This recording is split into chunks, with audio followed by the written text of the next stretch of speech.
우리는 지난 시간까지 예루살렘 성을 다 이제 건설을 마친 이스라엘 백성들이 예루살렘 성에 있는 수문 앞 광장에서 말씀의 집회를 하고 또 그 말씀의 집회를 하는 가운데에서 깨닫게 된 하나님의 말씀을 통해서 그들이 초막절 절기를 지키고 또 그동안 그들의 선조들과 그들이 때로는 아마 대부분 몰라서였겠죠.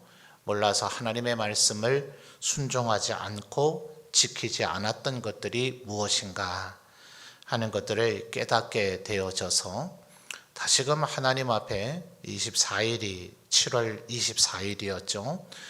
모여서 하나님 앞에 집회를 하게 되고 다시 견고한 언약으로 하나님의 말씀대로만 살아가겠다 이렇게 다짐하고 결단하는 그런 모습들을 살펴보았습니다. 자, 이제 이런 모든 일련의 일들이 끝나고 나자 이제 예루살렘 성을 중건하기 위해서 인근 유다의 여러 성읍들에서 백성들이 다 예루살렘에 모였던 거죠. 근데 그들 모두 다가 계속해서 예루살렘에 살 수는 없습니다. 예루살렘이라고 하는 이 도시 자체가 고대의 산을 중심으로 해서 일종의 요새형 산성 도시로 되어 있었기 때문에 그렇지 않다 하더라도 고대는 일단 성으로 도시를 건설해 버리면 그 도시는 더 이상 확장되지를 못하죠. 아무래도 세월이 흘러가면 어느 나라, 어느 시대, 어느 도시이든 간에 그 주민과 인구는 늘어나기 마련인데 성은 언제나 견고한 돌 성벽으로 이루어져 있어서 그것은 확장될 길이 없죠. 그러다 보니 필연적으로 누군가는 성 안에 살 수 있는 자격이나 권리를 얻게 되지만 누군가는 우선순위에서 밀려나서 그 성 안에서는 더 이상 살 수 없는 그런 존재가 되어져 버리죠. 아마 일반적으로는 성 안에 사는 것이 대단한 기쁨이고 혹은 보람이거나 자부심이고 명예가 될 거예요. 만약 외적이 침입해 온다면 성벽 같은 것이 없는 그저 들판에서 예를 들어 장막을 치고 산다든지 아니면 일반 민가 가옥을 짓고 산다 하더라도 침략을 막아줄 외벽 성벽이 없는 그저 일반 부락이나 이 촌락 같은 곳은 그저 외적의 침입에 무방비 상태로 속수무비인 그런 상태로 그냥 침략을 당할 수밖에 없죠. 그러나 이제 성 안에 거주하고 있다 하는 것은 소위 성 안에 방어하는 병력보다 10배는 돼야 그 성을 공략하기가 능하다. 손자병법에 나오는 얘기고요. 또 그 안에 있는 병력은 3분의 1만 돼도 경우에 따라서는 10분의 1도 불가능한 건 아니죠. 성벽 안에 있는 병력의 숫자는 조금 적더라도 그 성벽을 잘 활용만 하면 외적의 침입을 방어할 수 있다. 그러니 아마 누구라도 성벽 안에 들어가 살고 싶을 것입니다. 그래서 지금이야 성벽으로 도시가 이루어져 있지는 않죠.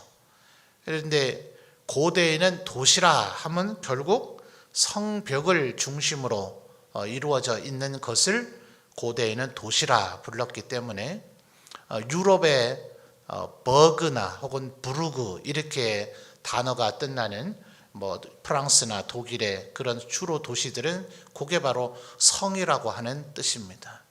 하이델베르그라든지요, 그런 버그 같은 단어들로 끝나는 그런 것이 바로 성을 의미하는 그런 단어들이죠.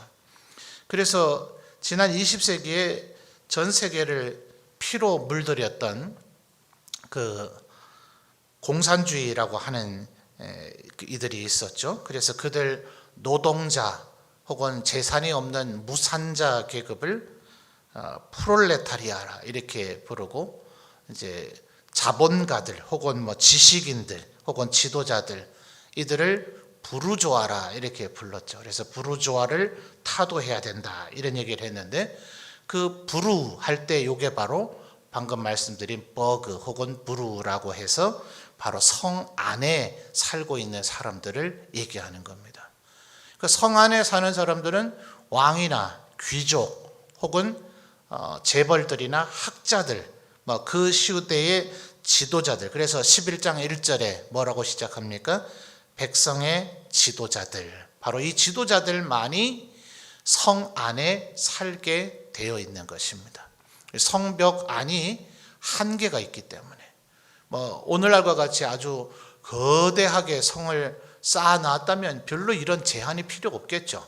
얼마든지 많은 사람이 거할 수 있을 테니까. 그런데 만약 얼마든지 많은 사람이 거할 수 있도록 성을 만들려면 아마 100년, 200년 성 쌓는 기간이 그렇게 걸렸을 거예요. 여러분 임진왜란 때 경복궁, 뭐 한양성은 아니지만 왕궁이 불과한데도 그 왕궁 불타고 나니까 그 왕궁을 다시 짓는데 세월이 엄청 오래 걸리죠.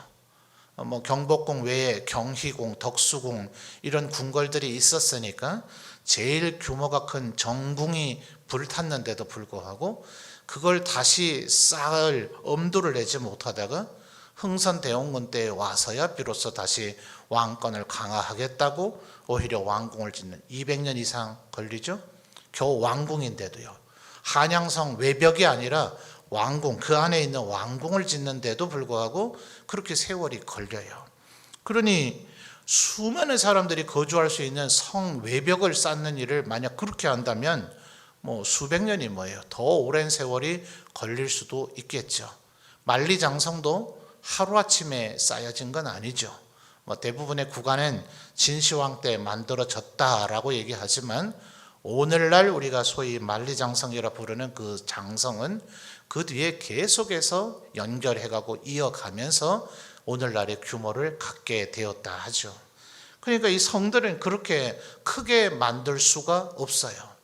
자, 그러니 이 성 안에 거하는 사람은 일종의 특권 계층이고 일종의 뽑혀진 사람들입니다. 자, 여러분 여기까지 들으시니까 어떠세요? 성 안에 거하고 싶으세요? 성 밖에 거하고 싶으세요? 아마 성 안에 거하고 싶으실 것입니다. 1절 말씀도 보시면 누구나 다 성 안에 거하는 것은 아니고 10명 중에 1명꼴로, 자 볼까요? 11장 1절 백성의 지도자들은 예루살렘에 거주하였고, 지도자들이니까 그렇죠. 그 나머지 남은 백성은 제비를 뽑아서 10분의 1, 겨우 10%만이 거룩한 성 예루살렘에 거주하게 하고 그 10분의 9는 다른 성읍에 거주하게 했다. 제비 뽑아서 마치 복권 당첨되듯이 말이죠. 10분의 1을 제비 뽑아서 그렇게 되었다면 굉장히 이들은 자부심을 느끼고 또 부러워해야 될 것 같지 않습니까? 그리고 이미 복을 빌었죠. 근데 분명히 1절에서는 제비 뽑아 이렇게 표현을 했는데 2절 말씀을 보면 예루살렘에 거주하기를, 그 다음 무슨 단어가 나타나죠? 자원하여. 아니 자원한 게 무슨 제비를 뽑아요? 제비 뽑혔다면 이미 자원한 게 아니잖아요. 자원하는 사람이 거하게 한다면 그건 제비 뽑아서 얻어진 결과가 아니잖아요. 그런데 더 이상한 것은 자원하는 모든 자를 위하여 백성들이 뭐 했다고요? 복을 빌었대요. 여러분 보통 우리 상식적으로 복을 빈다는 건 어떤 상황입니까? 어떤 사람이 조금 곤란한 지경에 빠지거나 어려운 일을 직면하거나 앞으로 좀 어렵게 될 가능성이 있을 때에 제발 그런 일은 벌어지지 않고 당신에게 좋은 일만 있기를 바랍니다 할 때 복을 빌지 않아요? 어떤 사람이 이미 출세했어요. 혹은 큰 권력을 얻었어요. 혹은 큰 돈을 얻었어요. 지금 어마어마한 행복과 혹은 행운이 깃들여져 있는 삶이 펼쳐졌어요. 이미 그것이 진정한 복은 아니고 모든 복은 아니지만 복을 받을 대로 받았는데 뭘 새삼스럽게 복을 빌어주겠어요. 그저 부러워하겠죠. 그러니까 2절의 말씀 좀 이상하지 않습니까? 1절과 2절의 이 느낌은 상당히 다른 분위기를 지금 말해주고 있어요. 그래서 왜 이런 표현이 나타나는가? 아마도 1절에서 제비 뽑은 사람들 중에는 저는 도저히 못하겠습니다 하는 이들도 있었지 않았겠는가? 그래서 결국은 제비 뽑음으로 누군가 선정이 되기는 하지만 그들이 꼭 그 의무를 감당할 필요는 없고, 또 그들이 그 의무를 감당하지 못하겠다 할 때는 억지로 시켜서는 안 될 일이기 때문에 그들이 승낙을 하는 자원함의 양면성을 갖추도록 한 일이 아니겠는가, 이렇게 신학자들은 봅니다. 또 왜 복을 빌었는가 하면 그것이 꼭 좋은 일만은 아니거든요. 예루살렘 성에 거한다 하는 것은 지금은 다윗 왕실의 명맥이 끊겨져서 지금 페르시아 황제, 바사 황제인 아닥사스다의 허락에 의해서 느헤미야라고 하는 총독이, 비록 유대인이긴 합니다만 느헤미야라고 하는 총독이 임명돼서 예루살렘과 유대를 다스립니다만, 그는 어쨌든 왕은 아니죠. 근데 어쨌든 왕의 역할을 현재 대행하고 있는지라 성 안에 거하는 사람들은 뭐 때문에, 특별히 다른 성읍, 지금 분명히 1절 하반절에 다른 성읍이라고 얘기했죠. 이 성읍이라고 하는 단어는 약간은 포괄적인 단어예요. 성으로 이루어진 도시일 수도 있고 외 성벽이 없는 단순한 촌락과 부락일 수도 있는 곳들을 지칭하는 표현입니다. 그래서 25절부터를 보면 마을과 들로 말하면, 이렇게 마을과 들이라고 표현을 했죠. 유다 자손의 일부는 기럇 아르바와 그 주변 동네들, 또 디본과 그 주변 동네들. 그러면 지금 25절의 상반절에 나타나는 기럇 아르바 외의 그 주변 동네들에 비해서 기럇 아르바는 조금 주요한 도시로 보여지죠.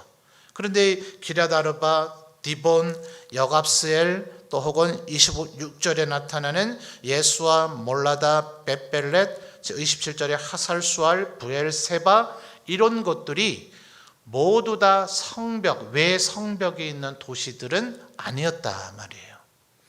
그러니까 이제 성읍들에 거주하는 이들도 있기는 있는데, 특별히 예루살렘은 견고한 성으로 방어가 되어질 수 있는 이곳에는 과연 누구를 거하게 하겠는가? 이미 서론에 충분히 설명드렸겠습니다만, 귀족들 혹은 학자들, 재벌들, 또 혹은 어떤 그런 역할을 할 수 있는 사람들을 왕성, 지금은 왕이 아니라 총독이지만 왕성인 예루살렘에 거하게 하는 이유가 뭐겠습니까? 그들이 왕에게 충성을 다해야 되죠. 또 그들에게 세금을 내야 됩니다. 왕에게 세금을 내야 되고, 또 이 왕성이 제대로의 기능을 하도록 유사시에는 방어 병력의 역할을 해야 됩니다. 만약 외접이 침입을 한다면, 물론 25절부터 나타난 35절까지 나타난 이 유다의 주요한 도시들이거든요.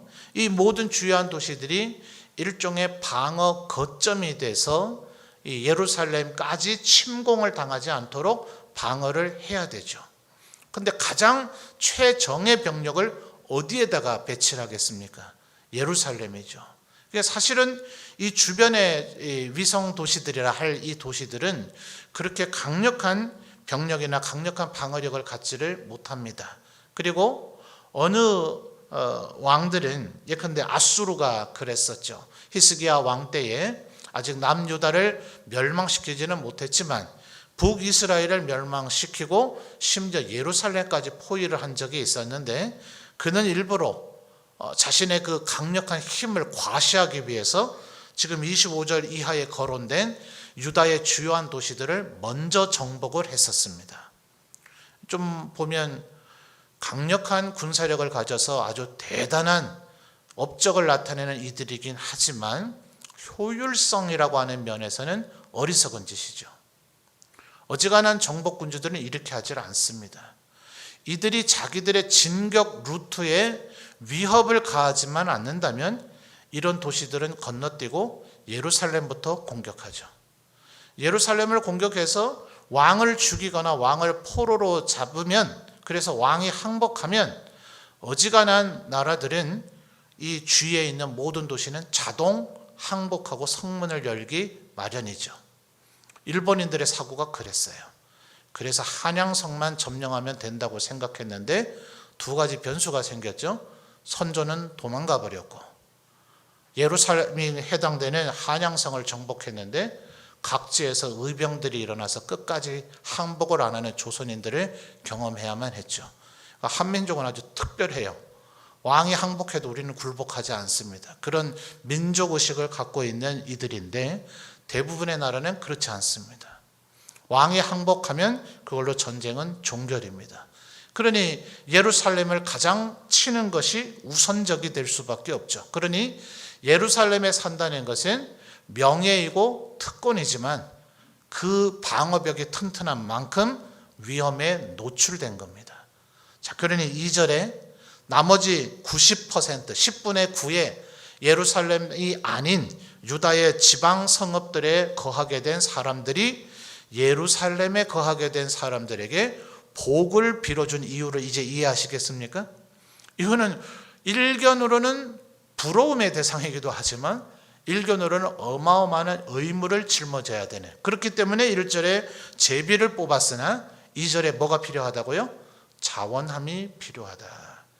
그래서 어떤 신학자는 이 느헤미야 때에 예루살렘에 누가 거주하게 할 것이냐 하는 것을 결정짓는 이 구조가 오늘날의 교회의 직분자들을 세우는 구조와 너무나 흡사하다.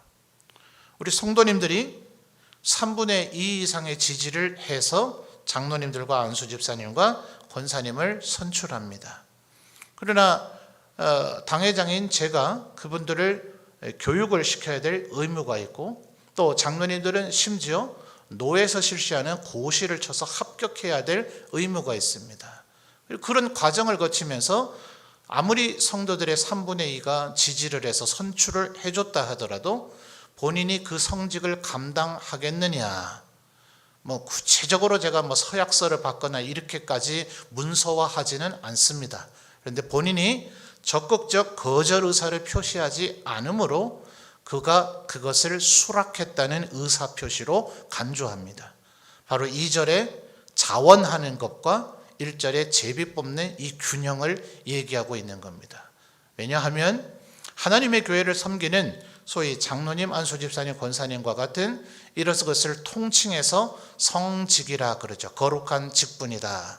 이래서 우리가 생각하는 한때 중세 로마 캐톨릭에서 사용했던 평신도와 대비되는 어떤 우월한 지위와 직책으로서의 성직자라는 이 단어의 개념과 혼동하면 안 됩니다. 그런 것을 지칭하는 것이 아니라 하나님의 일이 하나님께서 거룩하심으로 하나님께서 맡기시고 하나님께서 명하신 일이 거룩하기 때문에 그 역할을 하는 직분이 거룩한 직분이라 불려지는 겁니다.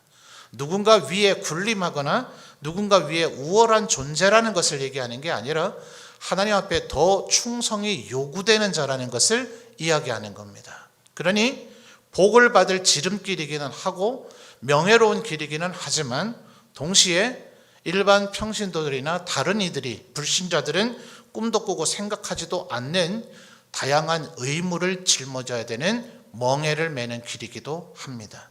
마치 예루살렘에 거주하는 것이 그와 같다는 거예요.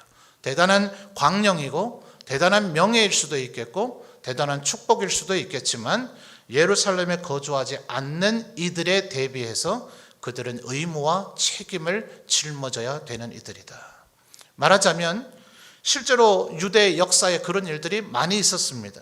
바벨론에게 멸망당하기 이전이나 심지어 그 이후에도 25절 이하에 나타나는 이 위성 도시들이 예루살렘의 곤경에 처했을 때 그들은 자기 살 길을 도모하기 위해서 외면했었습니다.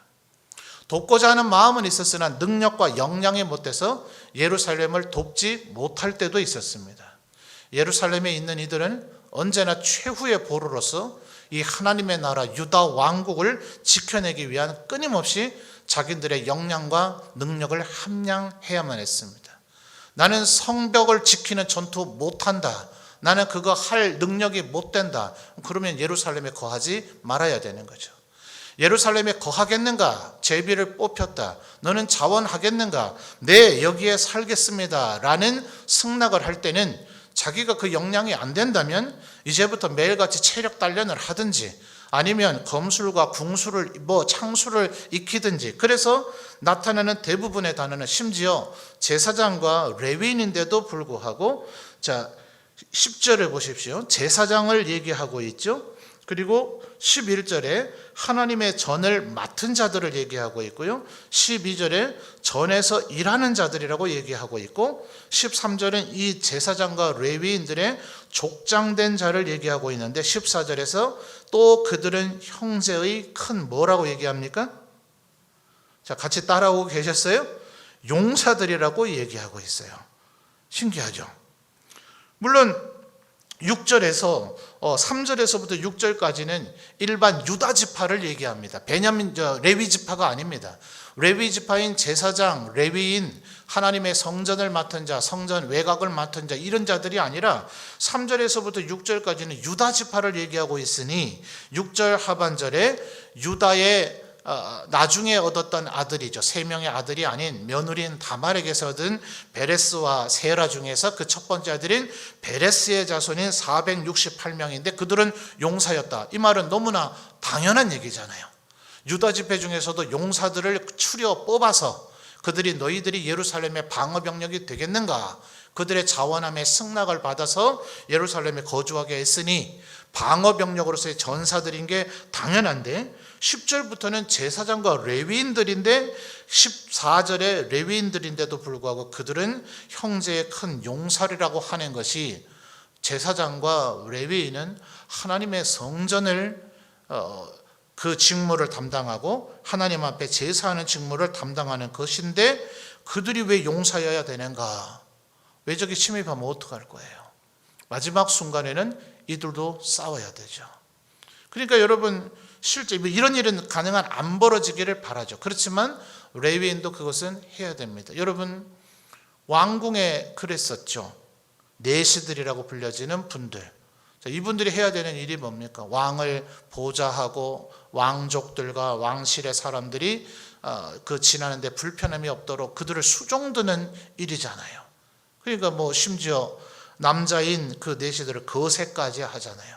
그런데 모든 내시부가 그렇게 되지는 않지만 내시부의 일원들 중에 일부를 뽑아서 그들은 왕의 호위 부대인 어영청 부대보다 더 고수의 무술을 연마시키죠.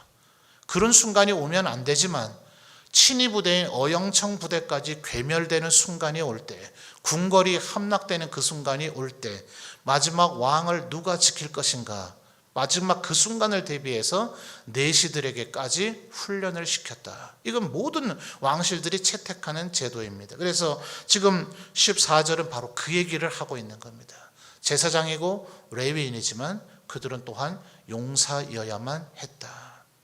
그러니까 우리들 직분이 각각 다르죠. 목사가 해야 되는 일, 우리 장로님들께서 주로 하는 일, 이런 건 헌법에다 기술되어 있으니 지금 설명할 일은 아닙니다. 안수 집사님, 권사님 각각 설명하는 것은 다 다르지만 우리들이 기본적으로 하나님의 교회, 하나님의 공동체를 지키기 위한 기본기가 다 갖춰져 있어야 된다. 지금 느헤미야서는 그것을 이야기하고 있는 겁니다.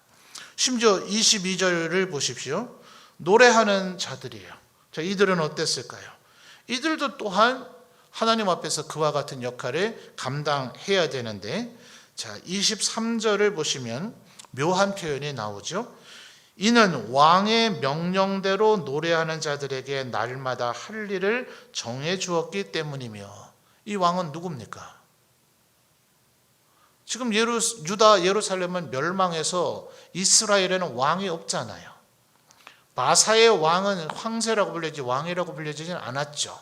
느헤미야는 더더욱 왕이 아닙니다. 근데 갑자기 왕의 명령대로, 또 24절을 보십시오.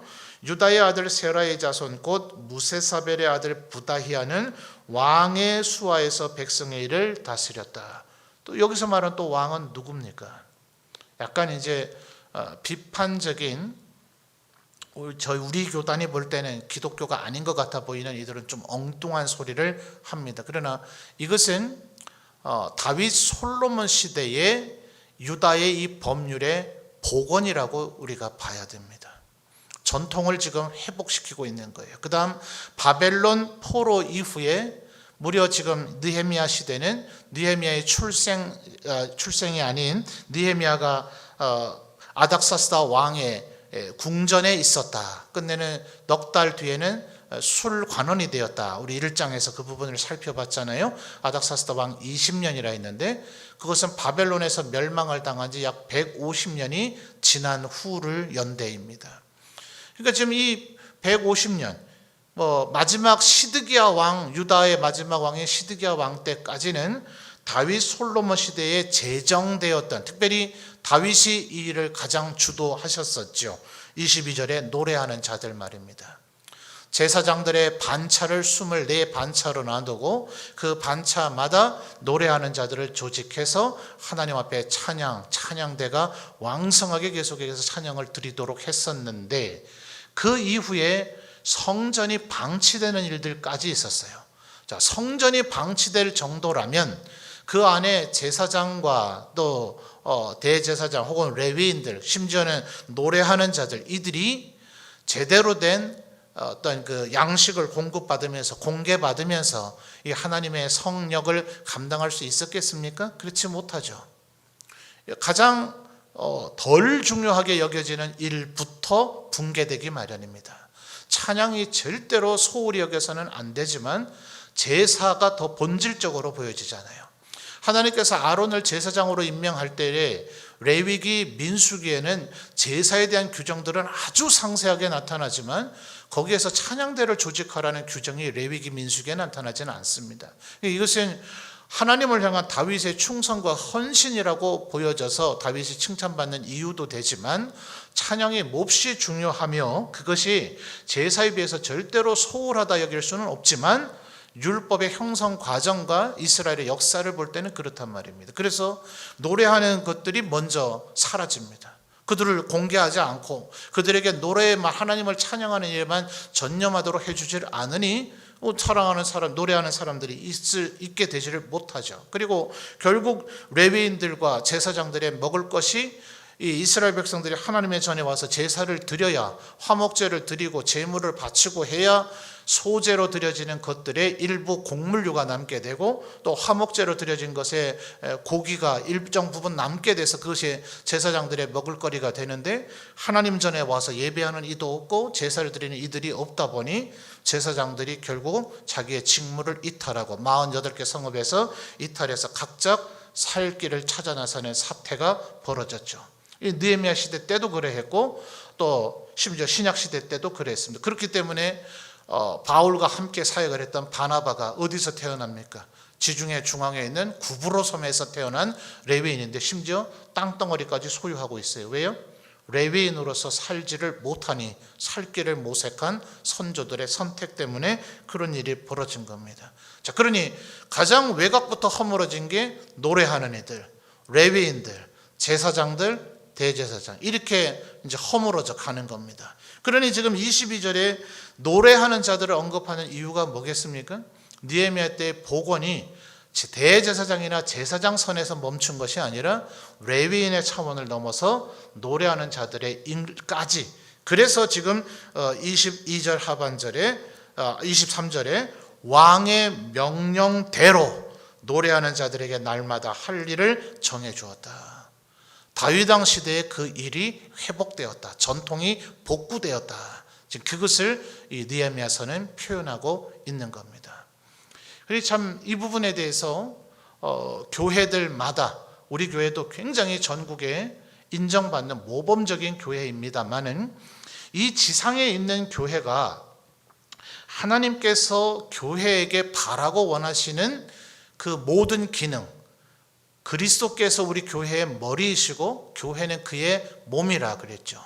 그리고 사실은 고대로부터 미래까지 이어질 그리고 이 동시대에도 우리 한국뿐 아니라 이 점촌 안에 있는 점촌 제1교회 정도 수준이 아니라 한국뿐 아니라 전 세계에 있는 모든 교회가 다 합쳐서 그리스도의 몸을 이루고 있는 것이기는 하나, 각 지교회, 이 단일 지교회, 우리 점촌 제1교회나 신흥교회나 뭐 상주 서문교회나 이런 모든 지교회가 그리스도의 몸으로서의 온전한 역할을 해내기를 하나님께서는 바라시겠죠.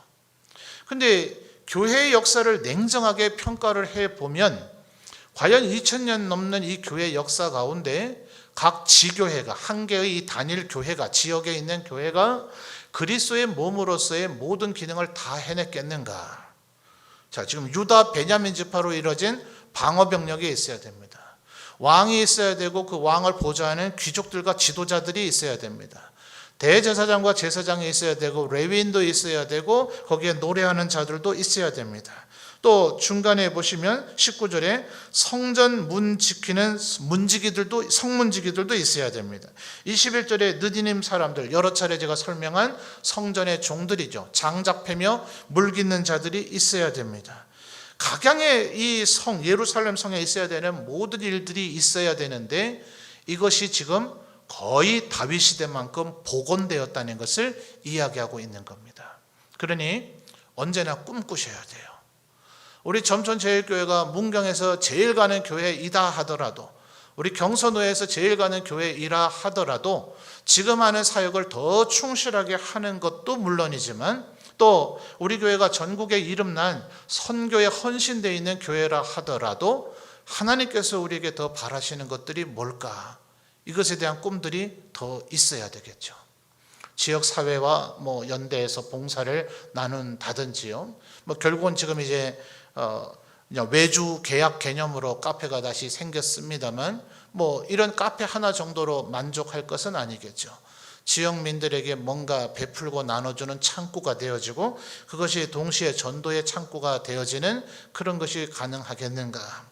또 우리가 지금 코로나 이전에는 월, 화, 목요일에 우리 권사님들과 여집사님들 중심으로 저녁에 기도 모임이 있었습니다만 어떤 교회는 1년 365일 하루 24시간 계속해서 누군가는 예배당 한 곳에서 기도하는 기도 체인을 이어가는 그런 교회도 있죠. 교회사에서 그런 기도의 움직임은 아주 강력한 힘을 발휘했어요. 체코슬로바키아라고 불려지던 고대 로마 시대에는 보헤미아라고 불려지던 지역이 있었는데 거기에 존 후스라고 하는 사람이 종교 개혁을 시도하다가 교황에게 죽임을 당했습니다. 그리고 보헤미아 형제단은 아주 극심한 탄압을 당했어요. 그들은 그 사실이 너무나 슬퍼서 그때부터 하나님 앞에 이 사실을 탄원하며 기도하기 시작했습니다. 교회사의 유명한 기도 체인입니다. 쇠사슬이 연결되어 있듯이 누군가는 한 명은 반드시 성전에서 불이 꺼지지 않았던 것처럼 엘리 제사장 때도 성전의 불은 아직 꺼지지 아니하였더라. 이렇게 사무엘을 부르시기 직전에 사무엘서가 얘기하고 있는 것처럼 성전의 불이 끊어지지 아니하듯 기도의 불이 끊어지지 않아야 되겠다는 것을 그들이 무려 102년간 이어왔을 때 놀랍지 않습니까? 1년 2개월이 아니고 102년간을 이어왔을 때 1517년 10월 31일 루터가 비텐베르크 성당 문에 로마 교황을 향한 95개조 공개 질의서를 붙이게 되고 그로 인해서 150년간 이어지는 유럽 전체를 뒤흔들어놓는 종교개혁이 일어나서 루터로부터 약 20세 정도 나이 차이가 나는 칼빈에 의해서 제네바에서 종교개혁의 불은 점점 활활 타올라 오늘 우리의 표준 문서인 웨스트민스터 신앙 고백서가 잉글랜드 한 중강 런던에서 스코틀랜드 종교개혁자들의 지도를 받은 잉글랜드인들에 의해서 무려 5년간 기도하고 회의하며 우리의 신앙은 어떠해야 되는가, 우리의 신앙 고백서 표준서가 작성되게 됩니다. 그 뿌리는 무엇으로부터 시작됐는가? 102년간 이어지는 기도로 시작되었다 하는 거예요. 그러니 사실은 어느 교회든 우리 점촌제일교회도 예외 없이 우리라고 하는 이 예루살렘 성이 지금 어떤 기능을 하고 있는가? 우리는 군인들만 거주하는 군대 요새인가? 제사장들만 거주하는 그런 제사만 드리는 성전만 있는 그런 곳인가? 노래하는 자들만 있는 곳인가? 그래서 안 되는 거죠. 그 모든 것이 공존하는, 이곳에서 하나님의 말씀이 선포되고 하나님의 공의와 정의가 이루어지고 이곳에서 사랑과 긍휼의 교제가 이루어지고 하나님의 복음의 전도와 선교가 이루어지고 여기서 구제 행위가 이루어지고 하나님을 향한 기도의 불길이 활활 타오르는 그런 하나님께서 우리에게 바라시는 모든 일들이 왕성하게 이루어지는 교회가 되도록 하기 위해서 누군가, 용사들은 방어하고 제사장들은 제사를 드리고 노래하는 이들은 끊임없이 노래하고 누군가는 기도하는 이 일들이 다양하게 이루어져야 된다 하는 거예요. 어쩌면 오늘 이 저녁에 이 말씀을 듣고 여러분의 마음에 비전과 열정이 타오르는 이들은 그런 일들을 시작하십시오. 자원적인 움직임에서 시작되는 게 제일 좋습니다. 저와 장로님들이 당회에서 논의하고 결정해서 자, 이런 사람들을 모집합니다 이래가지고 조직해서 시작하는 것도 좋지만 여러분이 자원에서 일들이 시작이 되면 그것이 조직화되어지고 교회 사역으로 확장되어지는 것이 더 튼실하고 건실하게 이루어질 가능성들이 굉장히 높습니다. 하나님의 교회는 무엇을 해야 되는가? 우리 교회는 아주 상위에 랭크되는 건강한 교회이지만 하나님께서 우리에게 또 바라시는 것이 무엇일까? 날마다 이것을 기도하고 묵상하고 꿈꾸는 우리 성도들이 되어서 우리가 이루어가는 이 예루살렘 성이 하나님 보실 때 아름답고 칭찬받을 수 있는 그 어떤 외적의 침입에도 견뎌낼 수 있는 그 주님 오실 때까지의 구원의 방주가 되기를 주님의 이름으로 축원합니다.